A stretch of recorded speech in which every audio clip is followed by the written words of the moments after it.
Hi Facebook, it's Yolandi. I haven't seen you guys in a while. But today is September 1st. It's a day of new beginnings. It's the beginning of the month. School starts this week for most kids. And I'm feeling good about moving into September. I have a lot of plans that I want to see move forward before the end of the year. So September is really an excited time for me to really think about things that I want to get done. So I know that there's a weird light coming in over my head, and that's because it's not dark yet, so I'm outside. But in any case, what I wanted to talk today about is diamonds under pressure. So I was walking somewhere during my lunch break, I think on Monday or so, and I saw in the window a card. It was just a black card, and all it said was pressure makes diamonds. So I thought about that, and I said that's a very interesting concept, because when you think about how diamonds are made, diamond is a very precious metal, and it is put under extreme pressure, and that pressure is what makes it so unique and so beautiful to many people. Diamonds, people die for diamonds, people dig for diamonds, people spend thousands and millions of dollars on diamonds.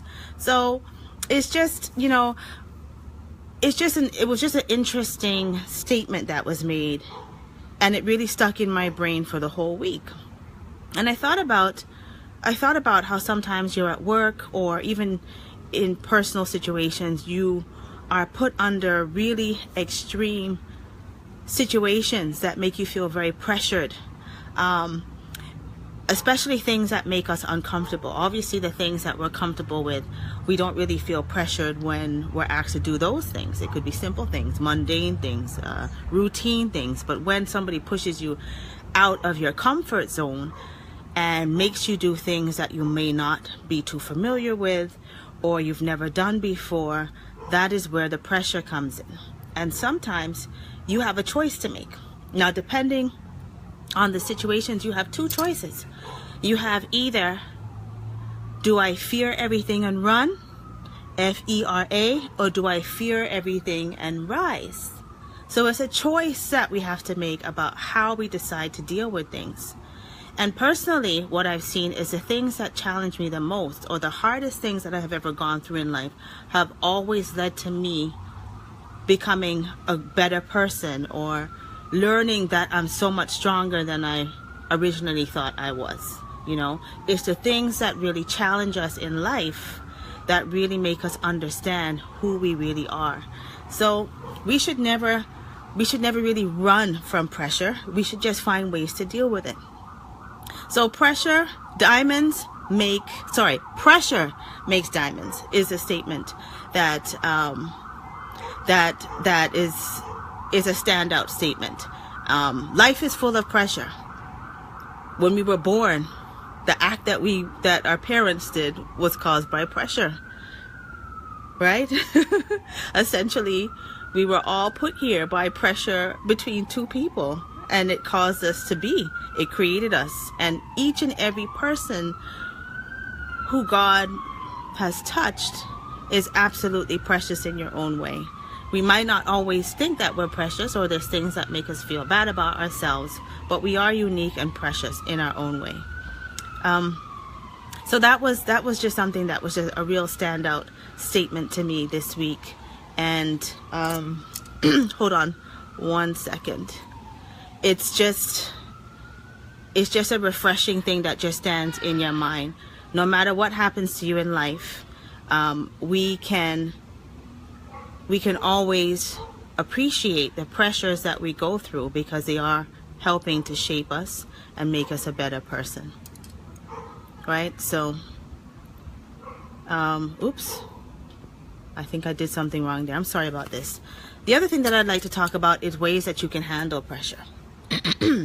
So pressure can destroy you. It can send you to the mental hospital. It could make you hide. It could make you lose your job. So there's certain ways or things that you can do to handle your stressors in life. Number one, you need to recognize what is it that's really bothering you. Is it a person, or is it a thing? Is it an activity? And what are your responses to that? And try and check yourself. Some people, when they get really stressed, they start raising their voice and yelling at everybody. Some people eat more, and it results in gaining unnecessary weight and things like this. So it's understanding your stressors is also a very important piece to being able to handle it properly. So you need to understand who you are and what really triggers you. Then the key thing after that is that once you know what is really stressing you out, is trying to have the right response to it. So at work, you might be dealing with a boss who's a micromanager. She's on your ass for everything that you do. She wants reports, she wants data, and she wants it now, and she just up your ass like all day long. And you're like, I cannot stand this woman. I want to quit this job. I just want to just not have to deal with her anymore. So what do? You cannot express that. In a professional environment, you have to learn how to have a stone face. And even under pressure, you have to try and remain cool. You got to keep that face cool, girl. You got to make nobody see that it's getting to you. That's number one. I think I've gotten very good at trying to cover what I'm really feeling, especially in a work environment. When I walk out the door, I go in the bathroom, I can let it all out. But while I'm there, you're not going to see that you're getting to me. And that's a very important thing, because if you're a leader at your job, or if you're looking to elevate yourself or move to a different position within the job that you're doing, you don't want to seem like you're somebody who cracks easily. You don't want to give anybody that edge to know that you're really losing it, so to speak. You want to keep that under control. Keep that and learn how to control your facial expressions so that people don't know what you're thinking. Even in your mind, you could be saying, no way in hell I'm going to do that. On the outside, you're like, you just nod. You just have an expression that's face and keep it cool. Right? So the first thing to do is know how to react, because depending on how you react, you can lose your job. People can lose faith in you. It could put a sour taste in other people's mouths about you, and you don't want people judging your character based on your emotions. Right? Everybody has emotions. People piss you off all day long. You got to know how to nip that in the butt. You need to know how to control that depending on the environment that you're in. The third thing that you need to do is, if you find out that you're working in a situation that causes you a lot of stress, you need to find a way to find some kind of activity that you can enjoy that will take that stress away from you. Hi, Bilal. You need to find a way that you can find some activity like exercise or go to the gym. I mean, I have some heavy weights at home. Sometimes I just lift them up. I used to go to boxing class and things like that. All those kinds of things are good activities that you could do to relieve stress so that you can kind of relax and you can go back in the next day and you can put on that smile. And you can let them know that you're a boss lady and you're here to get work done, even though inside you may be like, you can't stand this, or you're thinking of your next plan. The other thing that you need to do, the fourth thing that you should do, is that if you know that you're in a really stressful situation at work and it really is causing you to lose sleep, and you're losing sleep, you're talking about it, you're telling all your friends, you're constantly talking about your job and how pissed off you are with it, you should probably talk to your supervisor. Have a candid conversation. Usually those conversations, it usually lays a good framework for a better relationship. And if it doesn't, then sometimes, maybe that place is not for you. If something is really causing you a lot of stress, then maybe it's just not for you. But you should make your voice be known. It's very important to speak up. And there's a way in which you can approach a situation like that, and that's not going in screaming and yelling and crying. You go in an organized fashion. You go in with your notes, and you'll be able to tell her X, Y, Z, and ABC as to what the problems are, so you can discuss it in a productive manner. That's very important to do that, so that they can understand that, yes, I see you and you see me, and guess what? You're going to respect what I have to say. I'm not disrespecting you, but I'm making my point heard.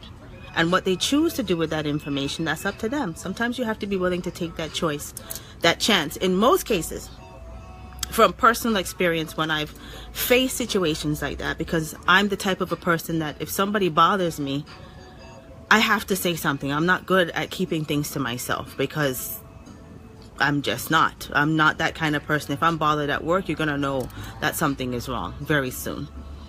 The last thing that I think you should do, that if you are faced with an extremely bad situation that is causing you undue stress, sometimes, especially if it's work, maybe you should decide to leave.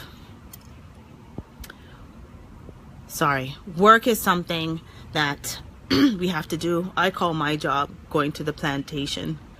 I mean, I do have a nice job, but at the same day, I know that I have so much more talent, and I know I can run things. I know that I'm a boss in my own right. So I really don't feel like working for someone is the end all and be all for me. I'm at a different point in my life where I have to make certain changes and restructure things in a way so that I can live my life in true purpose. In so many ways, I'm very grateful for the education and things that I have that have led me to the point to be able to get to where I am. But working for someone will never get me to where I really want to be. To be in control and not to have anybody tell me that, you know what, Landy, pack up, get your handbag and get going. I don't want to deal with that anymore. And a lot of times the people who are above you are not any smarter than you. The only thing that sets you apart from them is that the fact that they were willing to take a chance. They were willing to bet on themselves. And it comes a lot with believing in yourself. And it also comes a lot from the fact that, you know, the messages that we were told. I know for myself, I was always told that you had to go to university. It wasn't a if you're going. You are going to get higher education so that you're going to find a profession and you're going to do well at it so that you can make the money so that you can live the lifestyle that you want, right? And I get that. Hi, Unique. So you're told these messages and you feel like, okay, so you're going to do all these things and you're going to live this right life and it's all good. But guess what? On the other side, our counterparts and other people who are out there, they focus on business. They don't focus on getting a job. They're all about, you know what can you do and what can you sell so that you can make the money to live the life that you want to live. And this is the mindset that we have to start pushing into our children's head. I myself am a big proponent of my children finding out what is it that they want to do. And both myself and my husband are very strong advocates of trying to support the things that they like, because we want them to not develop the idea that you're going to get a higher education and then you're going to go get a job. I am all for higher education in the fact that it makes you more worldly. You know, you learn a lot of stuff. You start to see the world from different angles. The information makes you more knowledgeable. You can carry on good conversations. All of that stuff is wonderful. But at the end of the day, I want my children to think about, how can I provide a service? How can I do something that's going to change lives? How can I do something that I'm in control of? Not someone telling me, go to work, make money for me, and then they can tell me to walk out the door any day. So we need to change. We really need to change. And if there's one thing I wish I had done when I was in high school, was of taking a business and marketing class. I think that should be mandatory. Just like how they make you take English, math, and science, business and handling your money properly. These are things that are so missing in our community especially. And if we had the mindset ingrained in us from an earlier time in life, perhaps we would be in a better place right now. Instead of being a consumer all the time, we would be a producer. We want to be producers. We want to be producing things and making things that other people want. This is what gives people power. At the end of the day, money is power. And the struggles that we're seeing here and all these inequalities where we're trying to force ourselves to be in a world that really doesn't want us, we need to try and find ways to get things for ourselves. Support each other in business. Find something and just do it. All right, so that's my message for today. I'm not going to belabor this moment. I'm getting ready to go into Brooklyn to go hang out because it's Labor Day weekend. It's nothing like Toronto Carnival. It's definitely nothing like Grenada, but hey, it's something that's happening. The weather's kind of good outside still, so I'm gonna get ready and go hang out in Brooklyn tonight. All right, so I'll see you guys next Friday around the same time. Bye for now. Bye.